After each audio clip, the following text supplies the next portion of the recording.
You can't be counting on me to come through.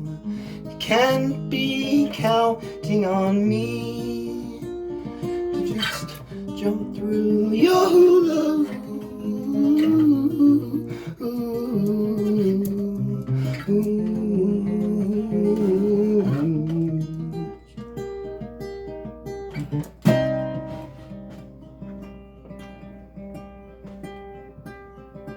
I saw it written in the hit parade.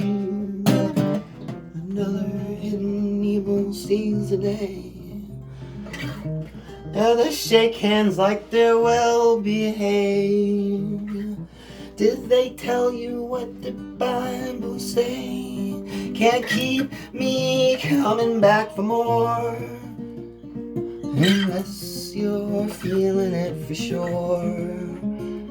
You know those chemicals will break your heart.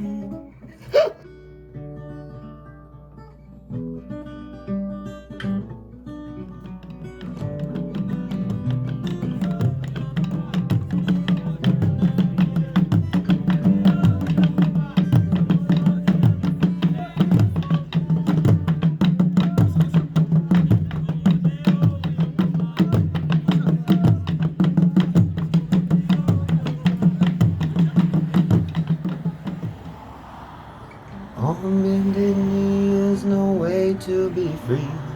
Lifting up an empty cup, I ask silently. And all my destinations will accept the one that's me, so I can breathe.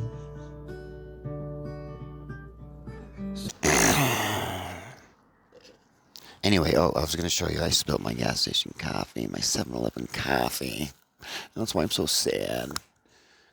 Because I get so lost in myself. I'm so sad about myself.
That's awesome. So please turn your cell phones off and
believe this is what I came for. I can't believe this is what I prayed for. The words on the page fell as dead as leaves from the tree that bore the fruit, in which I sang my tears. The river is wide, the water is dry. The tide decide who lives, who dies. It's the moon that's pulling you into the deep dark blue. Kid, that moon is pulling you into the deep dark blue.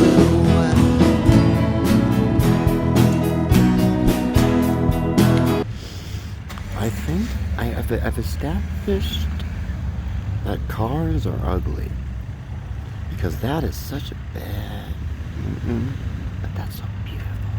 What about the street lamp? See the way the street lamp in the houses? Oh, that big ass fan over there. Oh, how was that? That's kind of like, oh, it's still collision. Oh, there's always something. Oh, that's a new shot, baby. As the palisades are burning down.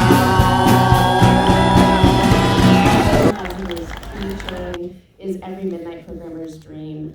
It's a stunningly unique portrait of one of the universal horrors of life, featuring beautiful visual craftsmanship and 3 terrific lead performances. It's just a film we love. We think you're gonna love it and be haunted by it too. Please join me in welcoming to the stage the co-writer and director of Relic, Natalie Erica Jones.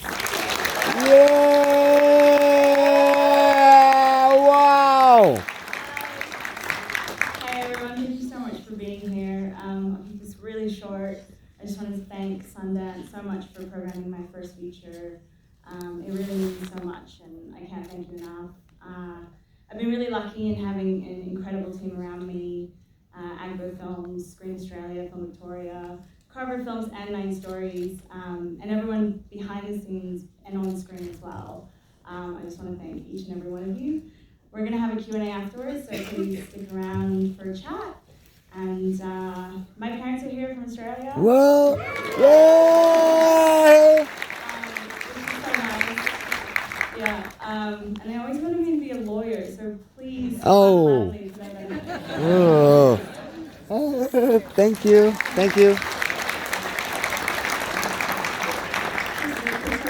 Please turn off all cell phones and enjoy the film. The river is wide, water is dry. The tide decided to live and die. The moon that's pulling you into the deep dark blue. Kid, that moon's pulling you into the deep dark blue.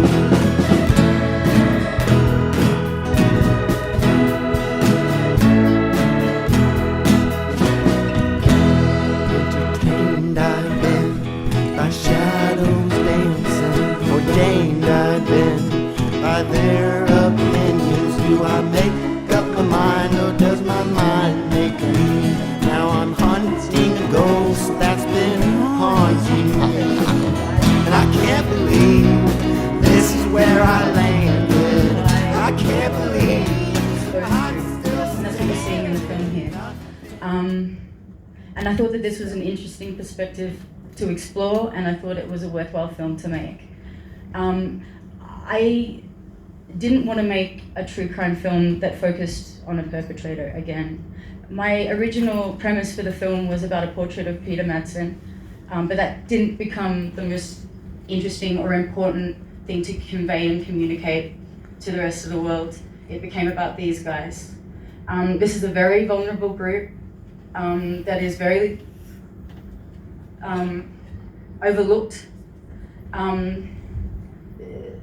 The unique thing about being in the position that they were in is when you are that close to a crime and that close to the wrong side of a crime, you feel very culpable, you feel very responsible. You can even feel guilty for the events that have occurred. And that is extremely isolating. And you can spiral into depression, PTSD, and what's more, those that are around you want to help you, but they can't quite understand your unique experience. And you're reinforced by the outside world who are saying we don't want anything to do with Peter Madsen anymore. Therefore, nothing to do with them. They feel like they're attached to him. Then they slip through the cracks and they become invisible. Invisible. Invisible. Invisible, invisible, invisible, invisible, invisible, invisible, invisible, invisible, invisible, invisible, invisible, invisible, invisible, visible, visible, visible.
This next one is another one that we have recorded. We don't have many, but this is another one. So if you like it, feel free to check it out.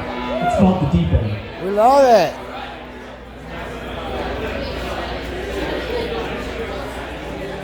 So I'll stay awake tonight and hold on to you tight. I won't try to make sense of the shadows.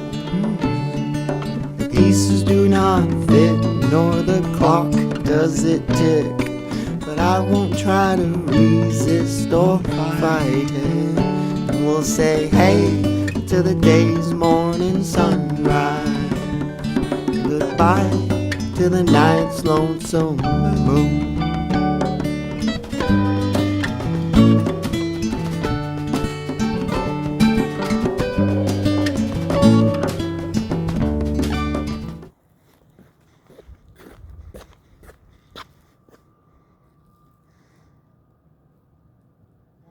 Things that are beautiful and artful, like the very act of doing a creative thing and telling my own story. It feels like the thing that needed to happen anyways, needed to happen anyways, needed to happen anyways, needed to happen, needed to happen, needed to happen anyways.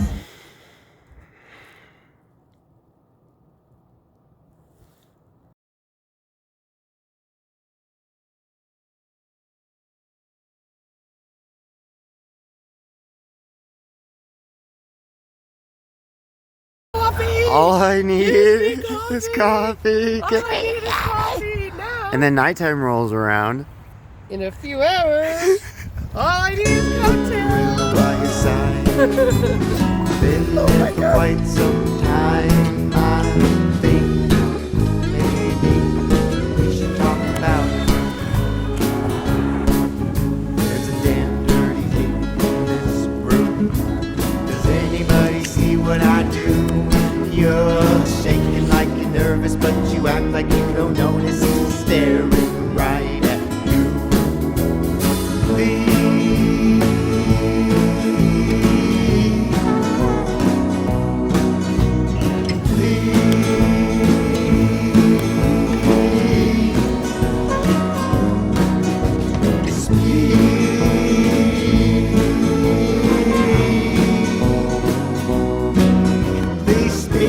But you know, those movies are usually typically ways for straight white men to pour their obsessions and fetishes into. And I'm appreciative of a lot of them. Kubrick is one that I love. But I'm a gay black man. and I poured my fetishes and obsessions into this one. And one of the things that I was obsessed with is the idea of using a psycho thriller which pulls on all these absurd strings of screwball comedy and B-movie and sci-fi sometimes and classic horror, but to use those to say something about, you know, the absurdities of the world that we're gonna walk back out into after we see this movie. And I think what's fucking absurd is that we live in a country that's obsessed with black culture and doesn't give a damn about black people or black bodies. Yeah. I think what's absurd is that we mine black women for their wisdom, for their compassion, for their fucking perseverance, okay, to deal with our bullshit, for their culture, for their music, for their beauty, but we are always trying to condition the most vulnerable among us to be open for more and more exploitation of themselves. That's the society I live in. I don't know about y'all. But I felt like I could say something about that through this movie about a killer weave. I don't know, call me naive. I just want to say thank you to Sundance. Thank you so much for having me back. I ran into Effie Brown on the way here, who produced Your White People, and to whom I am very highly debt of gratitude to you, man.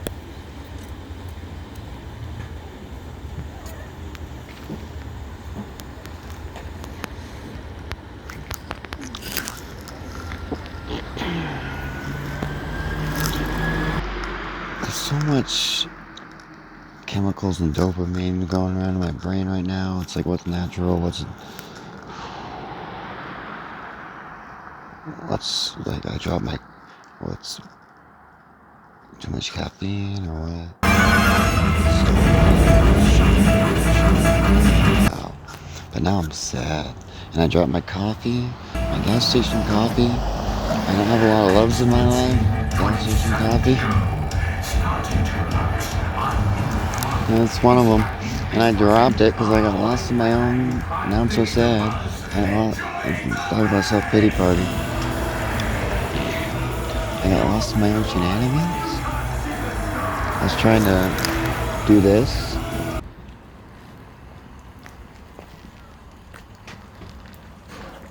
Self-promo, shameless self-promo that I do. Bum, bum, bum, humming ball. And when that snow melts, I wonder what's gonna happen. I wonder if it's gonna be there when the snow melts. Is someone gonna grab it? Tomorrow's snow's gonna cover it. I don't even know how it's gonna play out. I'm not nature, I'm not God.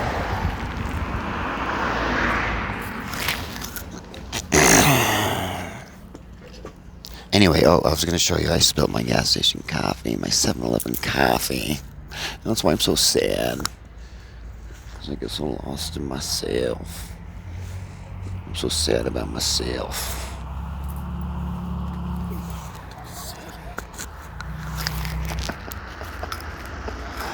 What a freaking world. Thank everyone. To Park City, to Sundance.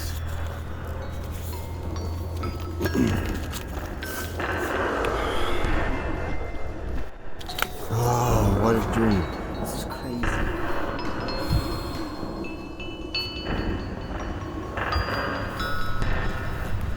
Follow your dreams.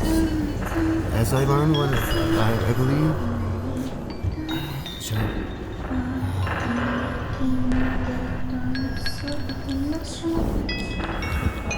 Follow your dreams. Can reach your goals. I'm living proof. Beefcake. I learned that from Sam.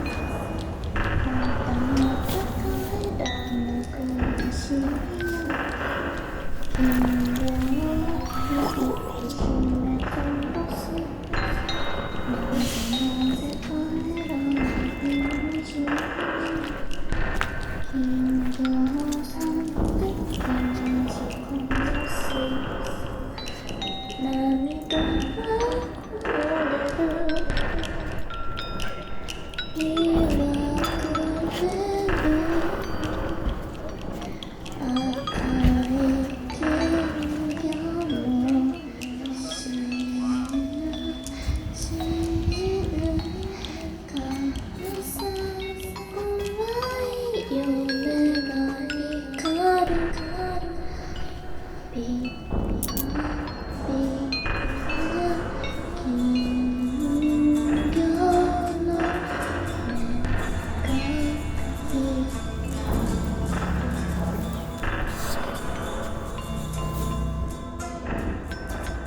might come caving in. If I don't think I mind. Our love stronger, longer than time, and you're by my side.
Viggo's a little bit late. Viggo's late? Yeah, well, it happens, you know, it's understandable. People are busy. It's hard to get Well, he's around. also being a juror, so maybe the film he's jurying started late. Oh, wow, okay. The intensity that week and how you can sort of wrestle with these questions and your choices. And we think of it as a coming of age story. And maybe it's presumptuous because it's actually a short time, but I think that the experience really was a change for all of you. And that's what we were gifted. Yeah, maybe I will be always answering the question, why do I have this title? That is a quote from the poem of well-known French poet surrealist Paul Éluard. And I was trying to find some words, some formula which could convey the sense of surreality, because when I just started to come to this war zone, I had a strong feeling that the being of civilians there is very surreal. I mean, in that kind of sense that they always have that different parallel dimensions which exist so close to each other and cross each other. And we had plenty of situations which looked so weird for us with our fresh eyes, but that was so normal for them, and it's actually also very weird to get used to the war as something normal. And of course I had some doubts because people, the feedbacks from different people were quite different. Some of them told us that the title is great, and some of them, okay, that is blue, orange juice, I can't remember it.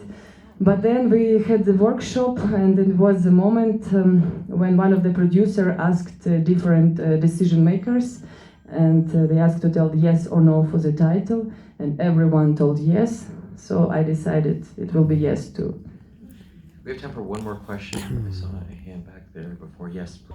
What was the most challenging for you, writing it, directing it, or acting So the question was, what was the most challenging for Viggo? Writing, directing, acting? In this film. In this film. Writing, directing. I mean, I enjoyed all of it. I enjoyed the whole process. I mean, as an actor, I mean, directing it, I wasn't really that nervous about it. It is a bit different than what I've always done because an actor, as Carol kind of intimated that very politely, I can be kind of a pain in the ass for some people in that I'm curious about how they're doing stuff. I'm also a photographer, so I'm always paying attention. I'm very close to the camera team to see what lenses they're using, because then I know what the shot's going to be, and looking at the lighting, and that's why I'm doing that. And the costumes, to me, the colors, how you're matching the fabrics, colors, what's going on, what the time period is, what the character is, what emotion the color does. Everything about it, I'm curious. I've always been curious about it and ask lots of questions. The difference directing, obviously, is that, or I learned very quickly, is that you're getting asked lots of questions. You know, it's like, how are we going to do this? I don't know. Well, we need to know now. Okay, let's do it like this. How much time do we have left? 40 minutes. How many shots do we have? 5? Okay, maybe 2. And then you just constantly. So that was, but I enjoyed it. I enjoyed the challenge, and I've always liked the collective aspect. I've always felt that no matter how good a script is, a movie is only turns out really well, or if you're lucky, great. Insofar as the compromise that the team makes, that everybody makes, is a good compromise. I mean, the better the compromise of everybody's abilities, the more people feel welcome to come into it. The better the chances are that you're going to make a great story. And I worked on movies where you had very good scripts, but there wasn't that kind of team effort somehow, or people didn't feel like they were part of a collective as much. We did, and it made it, I mean, I needed the help, and I knew it, and it was very helpful to have people. You know, I said the first day, I said, there's no idea that's stupid. Just anybody come with it, you know, all the time, and we'll use what works. I guess acting, I mean, my intention wasn't to act in the movie because I thought I'll be able to pay more attention to everything and help the other actors if I'm not in the scene. But I wanted to, it just fell together in part because to get to secure the last of the financing, I had to agree to play the part, you know, because it's something that commonly happens when actors want to direct certainly the first time. And so that's what happened. I was nervous about that, so that was a little tricky at first. But once I got going, most of my stuff's with Lance, obviously, in the movie. And once I got into it, and we were this close and talking, and I could feel whether it was working, like you can as an actor. And so I mostly went off of that, not so much the monitor. You know, the monitor I would use to just make sure the shots framed properly, and sometimes we could play back. But I preferred mostly, I loved directing on the days where I was doing the flashback scenes, which I'm not in, you know, the other versions of the character. It was really fun, but I always like to be right, like we used to do before they had video monitors. I mean, when I first started out, they had those first black and white ones, and people weren't just gathered around that the whole time while you're shooting. At first, now they are. And some directors only sit there and do everything that way. Some of them sit in the trailer, they're not even on the set when they're directing, which the first day, a couple of days, I didn't feel comfortable doing it, so I wanted to be really as close as I could be without giving a shot to the actors to see what's going on, to see if it's working. And I thought, okay, well, once I feel like it's working, then I'll start looking at the monitor. But I didn't really, I mostly was always there. So being in the scenes with Lance, it was like being right, I could be closer to him. It was a privileged position to see his great performance coming together. And, well, thank you. But that's what the acting is tricky. Yeah, absolutely. Woo!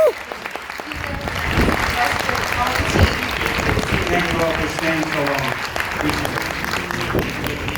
All that remains of change will say hey to the day's morning sunrise. Goodbye to the night's lonesome moon.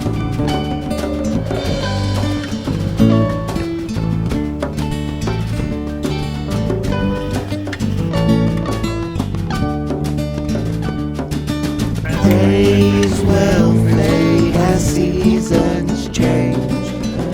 clouds in the sky always have something new to say.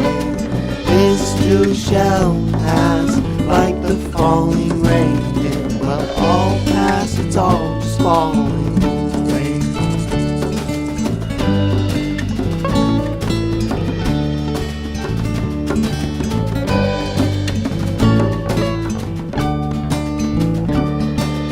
When time takes me, when God awakes me, how grateful I'll be.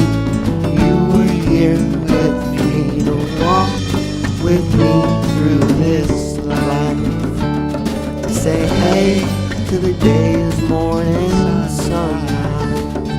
Goodbye to the night's lonesome.